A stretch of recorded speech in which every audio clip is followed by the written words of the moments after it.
Rewritten! Epilogue!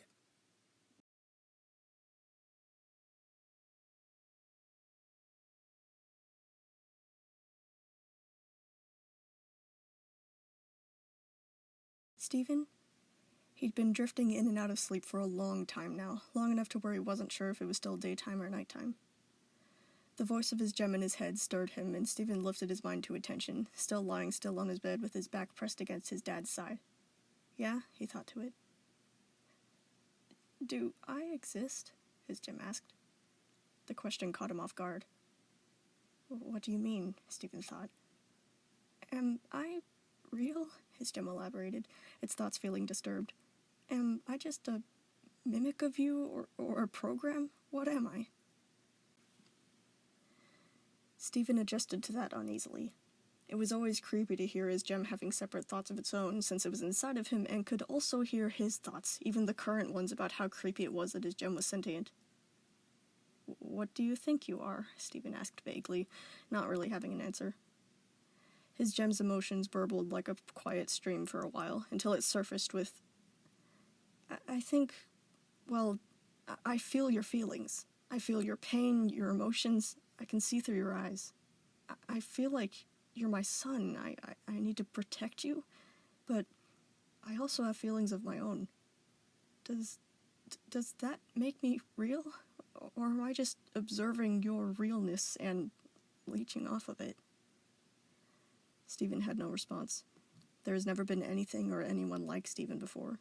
It's not like he could just ask another hybrid what it was like or what to expect. Instead of answering, Stephen asked it something instead. What is it like to be you? His gem was silent and still, long enough to where Stephen thought that he had offended it. But eventually, it echoed back to him, the thoughts cold. It's really dark and loud and scary. The outside world is so scary. The chill went up his spine at the description. But I remember being us, me, his gem kept going. I was just me, Stephen, before White separated us. And I remember when we were separated, realizing that I was the gem half.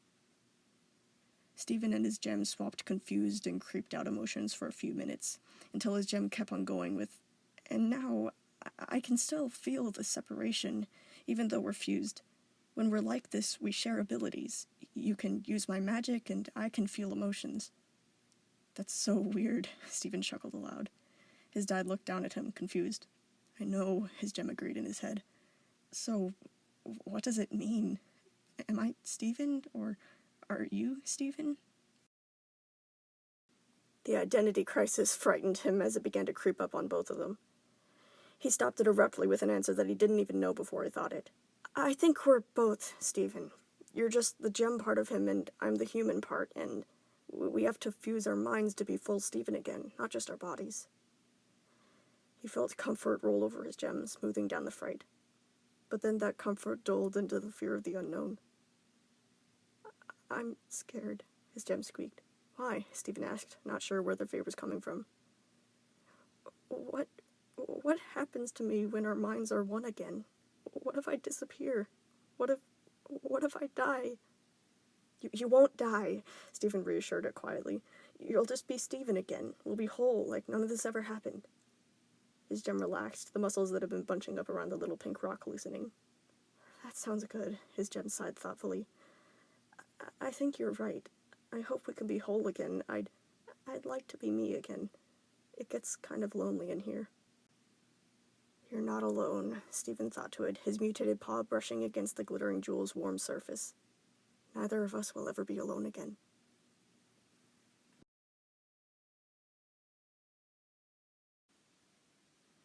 Stephen woke up today with the feeling that something was going to happen, and everyone except for him knew about it. It's been a few days since the corruption scars reduced enough to give him his normal fleshy nose back, and since then he's been able to stabilize to a new normal. Despite the rough patch of drama that sprouted up right after the change, the return of a portion of his face was still able to give both him and his caretakers the hope that they needed to know that recovery was possible. So once he sorted out his issues between him and Connie, those feelings were able to return, a light at the end of the tunnel, helping just a little bit to make things brighter. Obviously, Stephen's mental state wasn't pristine yet, but it was getting gradually good enough to let him sleep through a whole night of dreamless rest. When he woke up in the morning, he was okay. Not bursting with joy. He didn't know if he would be like that ever again, but he wasn't being crushed underneath a mountain of despair and empty lifelessness. It felt more like he was weightless, like he was submerged in the deep ocean that gave Beach City its name, with flickers of sunlight filtering down into his eyes, drifting easily in the current like a bit of seaweed, calm and blank. Just okay. Stephen breathed deeply and stretched as far as his scaly limbs allowed, stopping when the twinges of soreness told him to. He blinked open his eyes, focusing on view of the window. It was still mostly dark out. The sun was still low in the sky, barely peeking a crescent of white over the waves of sea today, reflecting off the thin layer of crusting frost that had settled over the outside world, giving everything a glazed look. Winter was coming. He reached up reflexively and touched his face lightly with his talons, careful not to cut himself, feeling the squishy bump that was his nose. Still skin, still uncorrupted, still human.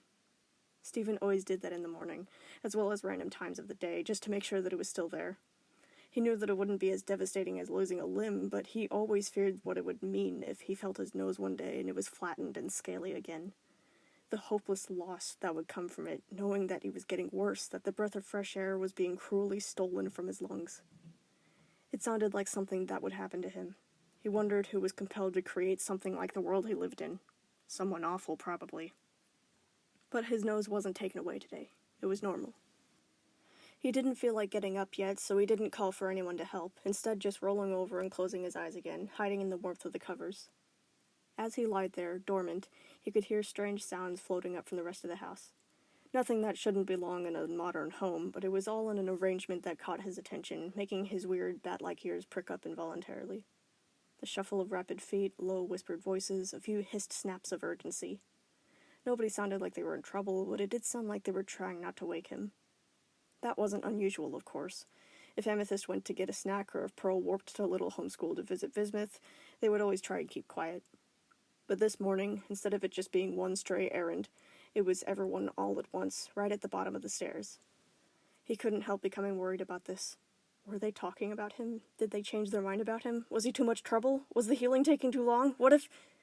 He mentally shook himself and tried to direct his mind away from that familiar downward spiral. It was another thinking trap, just another thinking trap. He didn't have to assume that everything that they did was because of some secret Stephen-hating club. The last time he started thinking that, it turned out to not be true at all. His dad had been horrified to learn that Stephen had been alone all day and assured him that it was just a mistake. So everything was probably fine. But still, what were they doing? Did they need help? Did they need help but not want to ask him for it? He should get up and ask them if he needed help. He could do that. He was strong enough. He shifted a bit and then remembered how dragged down he was from the corruption scars. Maybe he couldn't help. That thought made him frown. For most of his life, they needed his help to get literally anything done. More times than he could count, it was up to Stephen to save them all, by decisions and actions only he seemed willing enough to go through with. What if this was important? What if it was dangerous? His gem didn't like that idea. He could feel it stirring in his head, awake too and at attention now. Danger? Where? His gem asked him in his thoughts. I don't know, Stephen replied, trying to figure that out. What if someone was in trouble and they just didn't want to worry him? It felt like it had been too long since a disaster. Surely something would have gone wrong by now. But it hasn't yet. Or maybe it was, right now. Should he call them to make sure that they had it covered? The corruption scars hurt him, sure, but if they needed his help, darn right he was going to give it to them. Stephen contemplated all of this for a while, wondering what was happening if he should get up, until he began to pick up on a smell that confused him even more. Something sweet, baking. That didn't seem dangerous. He began to try and bring down the anxiety levels, thinking that maybe they were just making breakfast. Maybe he was working himself up over nothing. But it didn't smell like breakfast. It smelled like dessert. It made his stomach start to growl, complaining that he hadn't eaten yet. So, for the sake of stopping it and figuring out what was happening, Stephen finally decided to get up. He pushed the covers off, trying to stretch out his stiff limbs. His body was already whining for this decision to move, but he knew that he had to at least check on what they were doing, just to make sure that everything was fine. Stephen carefully eased himself out of bed, wincing from the weight pressing at his legs, leaning on the desk for support. When he was sure that he was ready, he began to limp determinedly to the stairs, hesitating at the top. He usually had help with this part. He seriously doubted that he would be able to walk all the way down without someone to hold on to for balance. So instead of risking it, Stephen got low to the ground and then slowly began to inch his way down, almost sitting as he held the higher step while his clawed feet reached for the next ones. He managed to get all the way down like that, scooting step by step, even though it took a century and probably looked really dumb, until he was able to look out over the house to view the scene. He saw people that he'd expected to see, Garnet, Amethyst, Pearl, and his dad, but there were also people that he didn't expect to see, Lapis, Bismuth, Peridot, Spinel, and Volleyball. Even Lion was there, patting around on the floor and sniffing the air with his wet nose. Everyone was distracted right now, gathered in the kitchen as Garnet reached into the oven and pulled out a tray. He watched the permafusion fuss at everyone to clear a path as she set it down at the counter. He could see it clearer from here. It looked like a freshly made cake. He tilted his head curiously, adjusting his thoughts to excuse the danger levels that they had been sensing. His gems settled a bit, returning to a murmur in the background.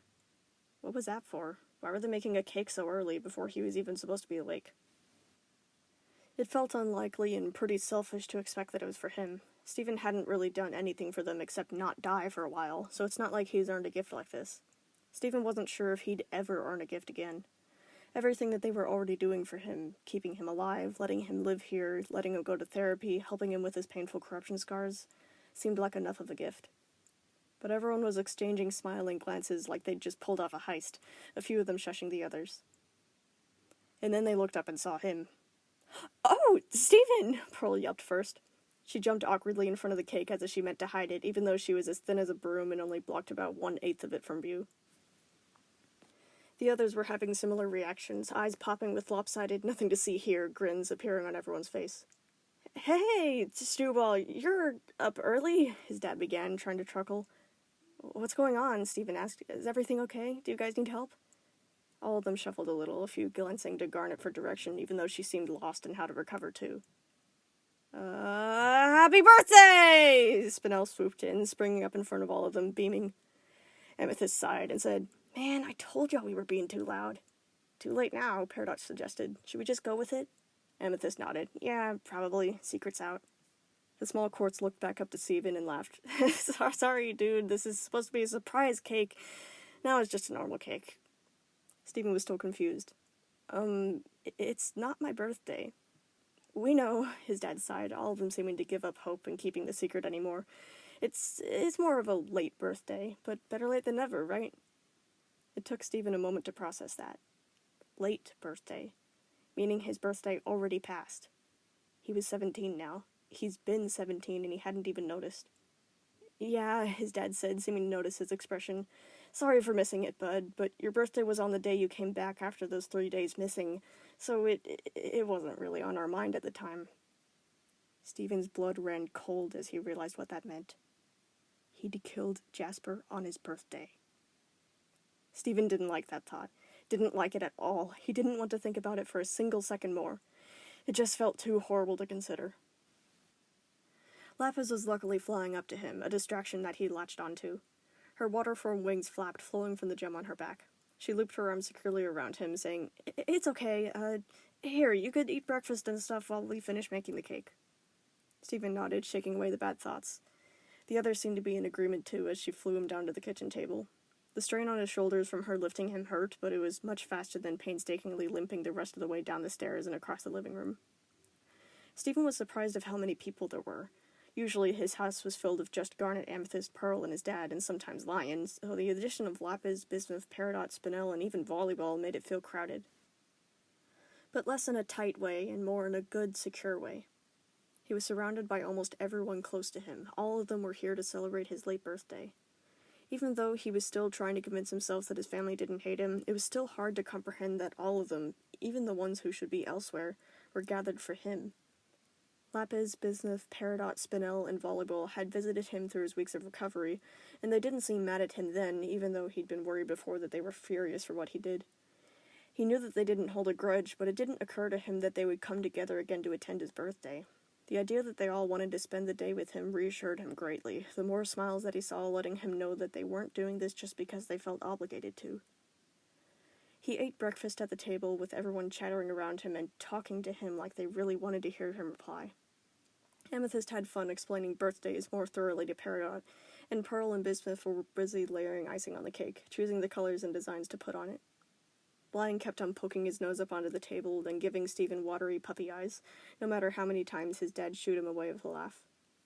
There weren't any stressful talks, no danger that they were preparing for, no breakdowns over things that they couldn't change. It was strange. He almost never got to just relax with his loved ones like this. It sometimes felt like he only got to see them all together like this whenever the world was ending. He worried that it would be weird for them, but luckily they seemed to be trying to keep everything as casual as possible. They were all just happy, able to talk about things that weren't, Peridot is coming to destroy us with reinforcements from Homeworld, or my mom is Pink Diamond and she faked her death and then actually died, or we have 40 more hours before Spinell's biotoxin kills everything. They didn't like him because he was fixing their problems or being a hero or saving them from doom. They liked him just for being here. He hadn't felt calm like this in a while, like he didn't have to constantly help them to maintain his position in the family. He could just exist. That was enough for them. Once they finished making the cake, they sang a confused attempt of what might have been the birthday song. His dad had apparently tried to teach it to the gems in a whisper voice a few hours ago, but they'd forgotten both the lyrics and the tune by now. The first lines were almost okay, except that some of them said to Stephen whenever they were supposed to say to you, but it really began to go downhill whenever they were supposed to repeat happy birthday a few more times. Some of them went down in the octave, some of them went way too far up, some stayed in the middle and said it way faster or slower than it was supposed to be said. Finally, at the and many more, Peridot somehow confused the words with something in Latin and sang Memento Mori instead. Still, they tried really, really hard to stay together, and by the end of it were reduced to an uncertain high note with some of them holding their arms up and the others awkwardly grinning and holding back bouts of laughter from how bad they'd all sounded together. Stephen just stared at them at first, almost impressed that they'd managed to butcher it this thoroughly. And then he felt giggles bubbling up in him, a reflexive noise that surprised him whenever he heard it. He was laughing. They'd gotten him to laugh. He was shocked at himself as he laughed and laughed, the sound almost alien in his ears from lack of use. Everyone else seemed caught off guard too, and then they were all laughing too, until they were reduced to a red-faced pile of wheezing giggles. The phenomenon of his first real laugh in a while didn't go unnoticed. All of them seemed thrilled at this grand accomplishment, even if they'd ended up looking really silly in the process. They cut the cake and shared the slices between the gems who liked eating. It was chocolate with white icing, decorated with pink patterns around the edges, pastel dots speckled around the corners. It was simple and sweet, and it tasted 1,000 times better with everyone else trying it around him. Even Pearl took a bite or two. Most of the day was spent nicely, doing whatever they wanted together. They talked, they played board games, they watched movies. Even though he did most of those things all the time because of his restricting condition, it all felt like so much more with everyone here. Despite the fact that they usually didn't understand most human entertainment, they still had fun with him, enjoying his company as if he was a tolerable person to be around. As if he was worth their time, their attention, their whole day. After lunch, they went outside on the beach, sitting down together and taking turns throwing a stick for Lion to chase in between sentences. He got a lot of updates about Homeworld from Spinell and volleyball. White, blue, and yellow were making more progress now, and according to them, it was really because they wanted to improve instead of them trying to win Stephen over. Spinell wasn't being locked in the tower anymore, and the Diamonds were treating her with the loving respect that she deserved, rather than some old toy that they were trying to replace Pink Diamond with. Stephen could tell that Spinell was happier. She smiled, she laughed, she made jokes that weren't forced or self-deprecating. Of course, she would never be as bouncing and energetic as she was before her 6,000-year-long game in the garden, but Stephen liked her better like this. Her whole purpose was no longer to shove joy down everyone's throats, but instead to take care of them as a fun, supportive friend. Volleyball seemed better, too. She was no longer in denial of the abuse that she endured. She was getting help with coping with it. She was on a path to discovering who she was besides Pink Diamond's old broken pearl. From what he was hearing from her, she was exploring things like gardening and floral design. Volleyball said that she loved growing and arranging and taking care of the greenery that they had added to Homeworld, and was picking up a consistent schedule at the palace to keep all the flora in check. Lapis, Bismuth, and Peridot talked about how little homeschool was going. Gems from all over, lost in how to exist without a program purpose, were graduating knowing how to fit into their new fair society. Some found jobs on Earth, some stayed on Homeworld, but all of them were finding new purposes. Stephen wondered if there would be more hybrids like him in the future. He'd seen plenty of gems hanging out with the Beach City residents, and if gems started moving further out into the New World, it was very likely that some might have the same motivation that his mom did to create new life. Of course, he wasn't entirely sure if any gem would be willing to give up her life for that. Rose had been in a very specific situation, but he couldn't help but hope that maybe one day he wouldn't be the only one of his kind. Being unique was interesting at first, but it got lonely pretty quickly whenever he thought too much about the fact that he doesn't truly belong to either species.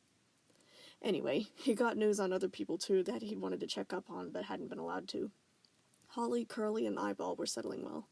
According to the gems, Holly was becoming interested in the human education system. Stephen thought that she would be perfect as a detention teacher, and from what they were saying, Holly was taking a liking to the strict discipline of misbehaving kids as well. Curly and Eyeball were still finding out where they wanted to fit in, but Lapis said that they were trying out options right now, such as construction or firefighting for Curly, and cooking for Eyeball. Cooking? Stephen had asked whenever he heard that. Eyeball? He'd been expecting something like being a policeman or a bodyguard for the Ruby, since that was what she used to do. Rubies used to be guards on Homeworld, usually working in groups of 3 or more, and it was hard to imagine the little gruff gem doing anything else but that. Yeah, Bismuth had replied. She said that she didn't want to fight anymore, war trauma and all that. But it turns out that she likes the fast and strict pace of a kitchen. That made sense now that he was thinking about it. Stephen hadn't wanted to use his skills for combat either, and Eyeball already clearly had a lot of issues from the War for Earth, especially from what she saw Rose Quartz do. He smiled a little, glad that she was finding something tamer. It was a bit strange to imagine half of Bluebird cooking and calling out orders and working hard during rush hour, and thinking of Bluebird made him think of her other half, Aquamarine. She said that she would stay away from him if he let her go free to spend her days exploring planets, and so far he's not seen hide nor hair of the tiny blue fairy-like gem. A weird part of him, the same part that had grieved for Jasper, still felt bad that she had refused his help. But he supposed that if she was happy and if she wasn't hurting people, he could let it go. He couldn't fix everyone. At least neither of them had shattered the other before now, and at least he'd gotten Eyeball out of that toxic relationship in time. It was probably for the best. Speaking of relationships, the development of Amethyst and Peridot being a couple was apparently unknown to the others, and the two were getting curious looks from how close they were inside their conversations. Lapis luckily didn't seem bothered by it. Stephen knew that she was right about Peridot being better off with Amethyst, who could listen to her and understand her and guide her through learning to love herself and be content with her muted abilities. Peridot spending all day constantly putting everything into Lapis with no support in return was unbalanced and unhealthy. She deserved someone who could help her back, someone who would be there to talk if she needed it, someone who knew whenever she needed to talk. Anyways, Amethyst and Peridot would be chatting together excitedly over some new Earth thing. Amethyst would be explaining, the two communicating even without words sometimes. And then Amethyst would give Peridot a peck on the cheek, which would catch everyone else off guard, sending confused glances between them. It wasn't long before Unikite made an appearance, and the moment the freckled, wild-haired fusion appeared, the questions exploded out of the others. Whoa, hold on! When did this happen? I knew it! Unikite stood there on the beach, grinning with both of her mouths, her chest puffed out proudly. Stephen had the feeling that they had planned this dramatic reveal. It seemed like the sort of prank that Amethyst would think up. After that, Pearl and Bismuth said that once they were already on the topic of new, apparently secret fusions, they wanted to introduce them all to someone.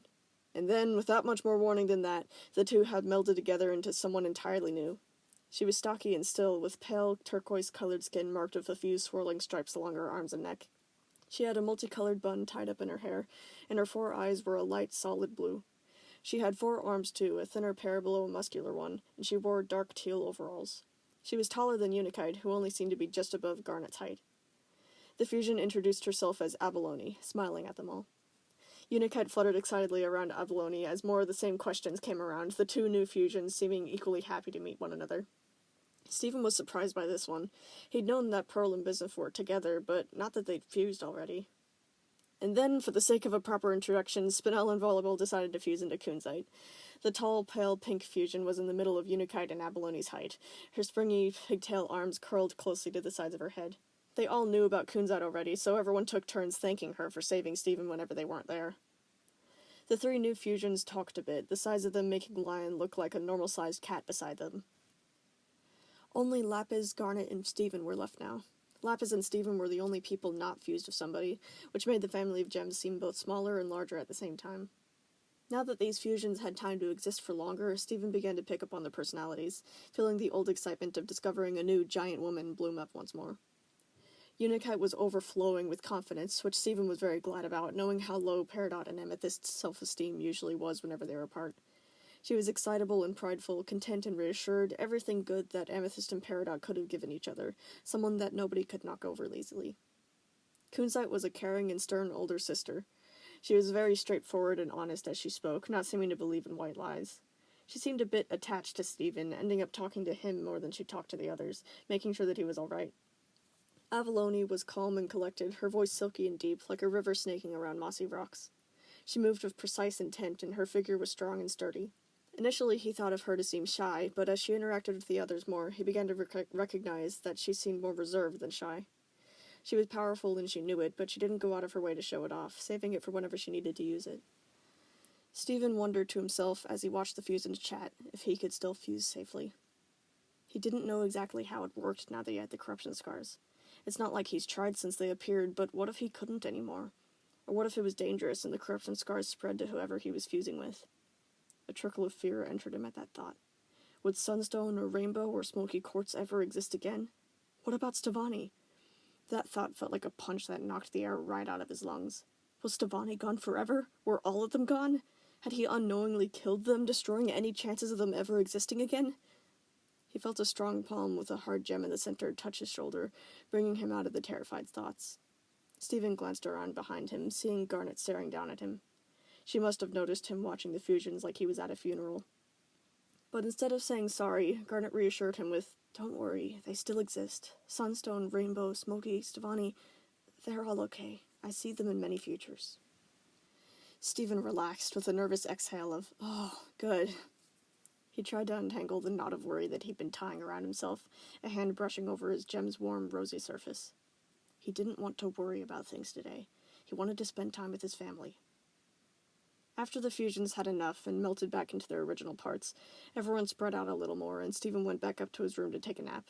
There was never a time when more sleep would be bad for him. Lion curled up next to him as he got settled, a warm pillow against his spiny back. Stephen slowly sank down into a dark, muffled sleep. His dreams drifted out of reach for a while, like flickering lights at the surface of the water. And then he felt someone holding his hand, tugging him into a run. "Come on, Stephen," they giggled. He recognized the voice. He peered up at them as the world took form all around, like a painting weaving itself into existence with twining brushstrokes.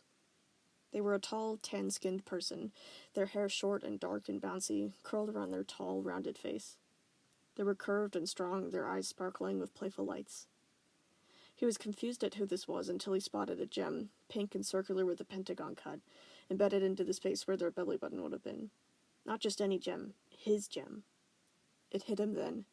This was Stevani. A perfect mixture of him and Connie. A fusion. He'd never properly seen Stevani outside of reflections, and seeing them here, guiding him along, was a surreal experience. Stephen didn't quite connect that this was a dream, and that the only reason that he could see Stevani like this was because he was imagining it, but he did understand that he'd been looking for the fusion for a long time. The world was still trying to take shape around him, the paint dribbling and blurring slightly like the artist was struggling to direct it how they wanted it to go. "Come on, Stephen," Stevani repeated, pulling at his hand again.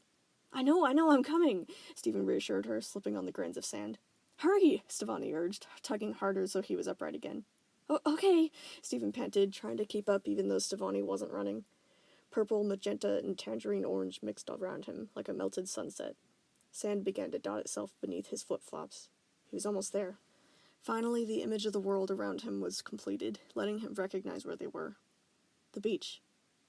It was evening, the sky in watercolors of muted scarlet and indigo and gold. The waves reflected lavender light, the retreating sun's rays ready to step down for the moon to take its place. Everything felt strange, dreamy, which was a weird way to describe a dream, he knew. He only realized why it felt off whenever he squinted a little closer to the waves in the ocean. They were all made of dark, navy-colored brushstrokes, layered over and over together, mixing and swirling and not real. An illusion. Something that an artist wanted it to look like, even though it would never really be an ocean. Still, it was all beautiful. Odd, but beautiful. A wishful dream. He began to feel a strong sense of déjà vu as he stared around at the sleepy scenery. He looked back up at Stevani before his eyes traced down their arm to where their hands were interlocked. He realized of a start that he had a hand. Not a paw, a hand. 5 fingers, a thumb, short chips of white fingernails, pale flesh stretched over all of it. His whole body was like that. Skin had replaced the scales, teeth standing in for fangs, hair grown over where his horns used to be. The corruption scars were gone. He was painless for the first time in months. He had only had a moment to process that before his gaze zipped back up to see someone approaching them. It was Connie, smiling, her night-black eyes full of stars twinkling in beauty and strength and intelligent edges. She wasn't scared of him anymore. Everything was okay. "Connie!" he cheered, racing up to meet her, pulling her into a tight embrace. She was hugging him back, fearless now that the scars were gone. And even though it was impossible, Stefani was joining them too, picking them both up and sweeping them off of their feet. Stefani spun them around the painted violet beach, and they all laughed together, content and triumphant and perfect again. Stephen opened his eyes. He'd woken up from the dream, finally recognizing it for what it was. He shifted around, looking down at himself, realizing with a disappointed sinking to his chest that the scars were still there. Lion was gone. The big pink cat had somehow left without disturbing him. The light outside was not unlike the light in his dream. Late evening, with hues of violet and indigo mixing and pouring over the land like buckets of paint. He felt strangely incomplete from where the dream had left him. His clawed paws felt tight, like Stefani was still trying to pull him forward. The dream had stuck Connie in his mind. Thoughts of her were less anxious after their talk, but he still wondered if she was doing better. Well, it's only been a few days since their talk, so Stephen didn't expect her to be brimming with welcoming forgiveness already. The happiness that he had fabricated into her face in the dream was a hopeful fantasy at best, something that he hoped that she would be one day. But he just wanted to check on her, to make sure that she was still okay. So Stephen reached to his bedside desk and found his phone, holding it delicately in his paws as he tried to maneuver to the calling app with big, leathery pads. Finally, he managed to find her name in the contacts, and after a quick breath in and out to collect himself, he called. It rang only once before she picked up. "Hey, Stephen." Her voice sounded relaxed. Hearing her voice made his heart tighten. "Hi, Connie." He perked up. I just wanted to check on you. How are you doing?" Connie paused, thinking. "I'm doing okay. Nothing super interesting is happening over here. What about you?" Stephen hesitated, shifting around in his bed. It felt weird to talk to her like this, like he shouldn't be allowed to.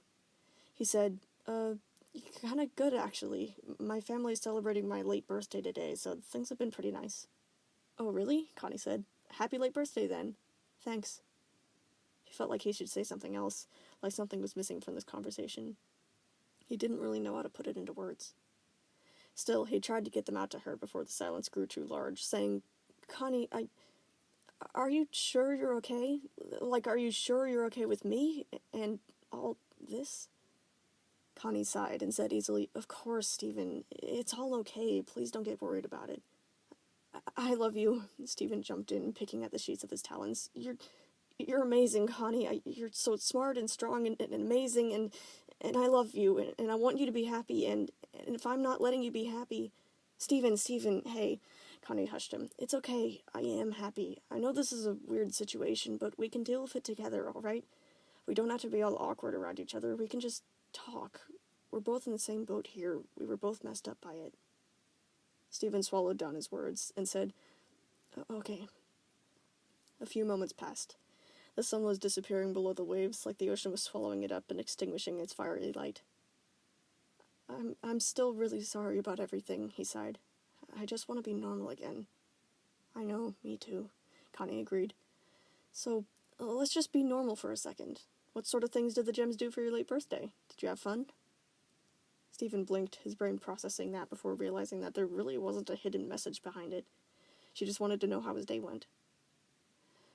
"Yeah, I guess it was fun," he replied, relief feeling like a refreshing breeze passing over his rough scales. "The gems all tried to sing the birthday song, but I don't think they knew the words." And so they talked. The more that they talked, the more normal it felt. Stephen felt himself smiling and laughing with her, just talking about anything that a normal teenager should be talking about. He almost forgot about his corruption scars as they chatted about a funny video that they found on TubeTube or something a relative did at the dinner table yesterday. He really felt like a normal teenage boy for the first time in months as he lied down on his bed, talking to Connie, relaxed and unworried about anything that the future might hold. Supper time came along too soon, so after a long goodbye to Connie, he was helped down the stairs to eat with everyone else. They had a salad and fruit-based meal, and after they were done, Spinel, Volleyball, Lapis, Bismuth, and Peridot said goodbye for the day. It was getting late, and they wanted to be prepared for the next day.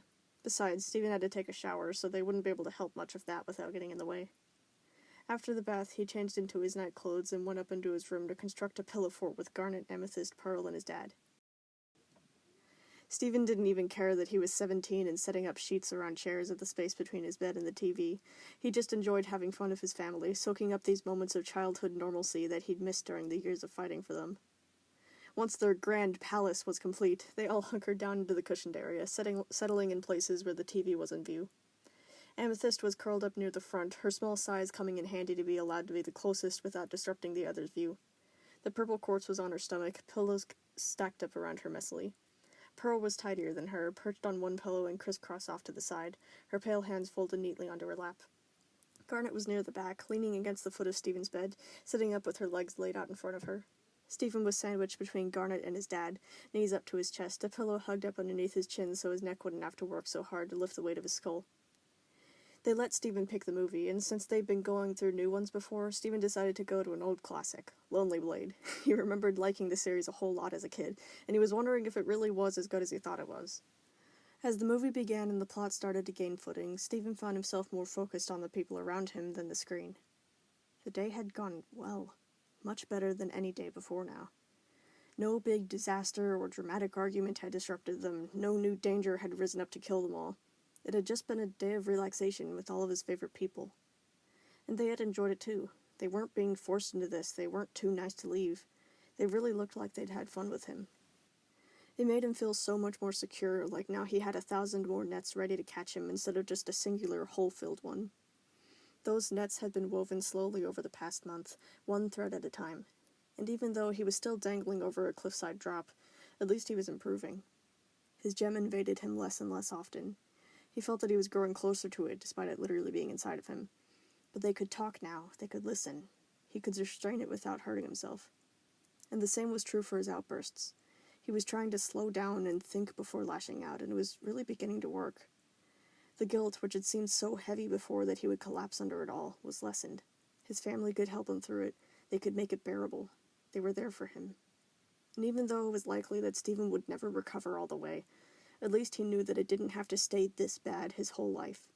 At least there was a better version of the pain, a version that was bearable. All of this was exactly what he needed. A lot of time and a lot of work. Now that he'd finally let everyone actually spend that time and work on him, he was able to see that he could get better. Stephen was calm. It felt strange to feel calm, but it also felt good. Not perfect, just good. Good enough to keep living. Stephen stopped, only realizing that he was speaking after it was too late. The others turned to him, the movie forgotten in an instant. "Yeah, you okay?" Stephen's dad asked, his attention full and unwavering. "Yeah, it's just..." Stephen shuffled around a little, almost embarrassed, before mumbling, "Thanks for doing all this for me." His dad smiled, ruffling up his hair with a chuckle. "Don't worry about it, buddy. Today was fun." Stephen shook his head and explained, "Not just today. Everything. The past month has been..." He felt a cold tendril touch his chest, sending a ripple of unpleasant memories through him that he shook away quickly. "Awful. It's just been awful," he finally finished, continuing with a voice almost choked up. And I don't know if I would have made it without you all here to help. I probably would have given up a long time ago, so thank you for helping me."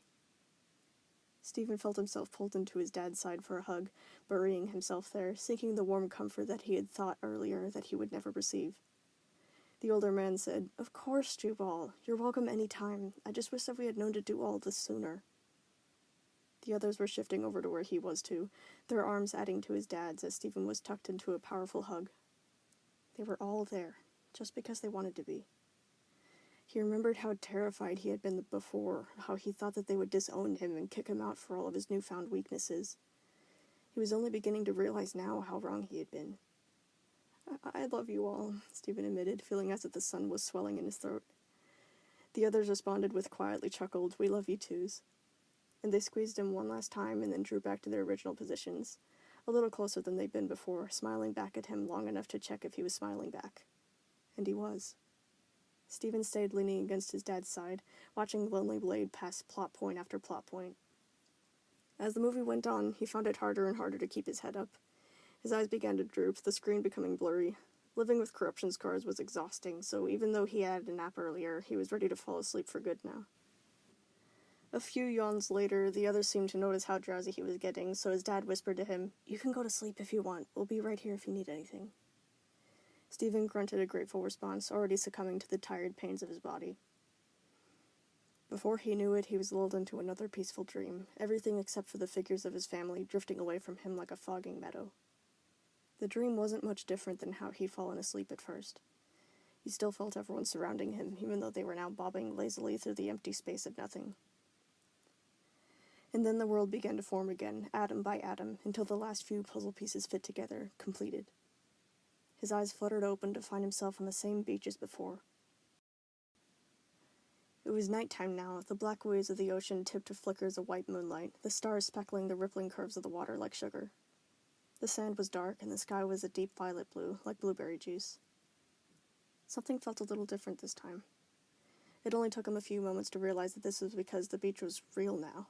Well, not really real, since this is a dream, but it was made of real dream sand, real dream ocean, real dream stars. The beach that he'd been on before had looked as if it had been part of a painted landscape portrait, but this one really was sand, really was water, really was sky. And now that he was looking down, he realized that the corruption scars were still there. He frowned a little, wondering why they didn't disappear like last time. He lifted a paw and was glad that at least it didn't seem to hurt as bad as he remembered. In good dreams, he usually didn't have his scars. Good dreams were wishful ones about what he wanted to be one day. But good dreams were rare. Nightmares were more common nowadays, involving suppressed memories of his life as some bizarre magic child soldier. It was either PTSD-based flashbacks, or horrible dreams about his corruption scars taking over the rest of his body, or becoming a monster again, or Jasper's shards becoming stuck in his palms and cutting deeper and deeper every time he tried to pull them out with his stupidly clumsy paws. Corruption scars in his dreams always led to bad nightmares about them. So this good dream involving his corruption scars seemed a bit odd to him, but for some reason he wasn't really that worried about it. A sea breeze blew past him, silvery light outlining the forms around him. Garnet, Amethyst, Pearl, and his dad. All of them still with him, even in the dream. He sighed and leaned closer to his dad, who was still hugging him tightly. Maybe this was a good dream. He didn't feel the usual dread and panic of a nightmare, so for now he was going to enjoy it. Stephen sat there contentedly with the warm bodies of his family gathered all around him, the night-washed beach silent other than the gentle hush of the waves moving in and out. He only opened his eyes whenever he heard footsteps approaching him. A figure was rising up out of the ocean, climbing out of the slope of sand with the water slipping off of her like it had never touched her before. It was Connie. He smiled and opened his mouth to say hello, but Connie reached him faster than he expected, kneeling down and putting a finger to his lips to quiet him. Then she reached down and held onto his paws, pulling them up and staring at them like she was examining the individual little dark pink scales that had taken them over, the long razor-sharp pink talons that had replaced the ends of his fingers, how they were disproportionate, his thumb a dew claw, his fingers too compact and his palm too stretched, everything entirely the wrong shape to ever properly hold on to something again. Stephen looked away in embarrassment at first, but his attention was drawn back to Connie whenever she glanced back up at him again, her face kind. She tapped a finger on his nose, his fleshy, non-corrupted nose, and said, "You'll get better, I promise." His family was agreeing with nods, all of them reaching to touch his paws too, their hands warm and strong and comfortingly reassuring. "Wake up, Stephen," Connie was saying. "Wake up." But it wasn't her voice. It was his dad's? "Stephen, wake up!"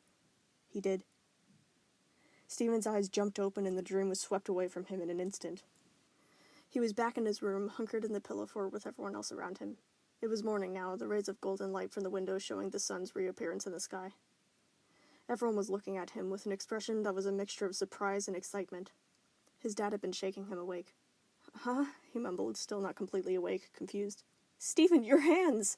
his dad yelped. Stephen looked down, raising his paws up to his blurry vision, only to realize that they weren't paws. Hands. Well, not all the way yet, but it was certainly a drastic change from whenever he'd fallen asleep. His thumb had moved up, clustering with the other fingers now like it was being invited back to the group. His palm had shifted in its shape, becoming less broad and more compact and delicate. His talons had shrunk to half their original size, moving to sprout off the tops of his fingers like sharp nails instead of splitting out the front. His fingers had lengthened, no longer big toes meant to support the weight of his body. His scales had reduced, now making up only about 1/3 of his flesh's surface, crusting over his knuckles and the backs of his hands. His skin had returned, soft and pale and human. He flexed the hands, opening and closing the palm, moving the fingers one at a time, the thumb curling up against his palm and relaxing again. The claws were still big, but they were more out of the way, letting him have a tipped pad to hold things with. The control of his fingers felt more individual, more precise, his thumb finally in the right position to help manipulate the world around him, the one thing that humans had over all the other creatures of planet Earth. Stephen was so shocked at first that he was sure that he was still dreaming. But as he turned the hands over and back again, opening and closing them, they still stayed exactly where they were. When Stephen looked back up to the others, his vision was blurred with involuntary tears. Pearl had her hands over her mouth, her turquoise eyes watery and squinted with happiness. Amethyst was blinking and smiling at him, waiting for him to say something. Garnet's visor was off, her 3 tricolored eyes round and astonished. And his dad was staring, then grinning, then laughing, then crying. And then he lurched forward and strangled him with a hug, one that was filled with relief and elation and hope. Stephen hugged him, really hugged him with his almost hands, collapsing into his dad's embrace, not knowing what else to do but repeat thank you over and over, to all of them, to anyone, to everyone, to the entire universe. His hands were coming back. His scars were healing, one scale at a time. And one day they would let him live. Someday he would be human again.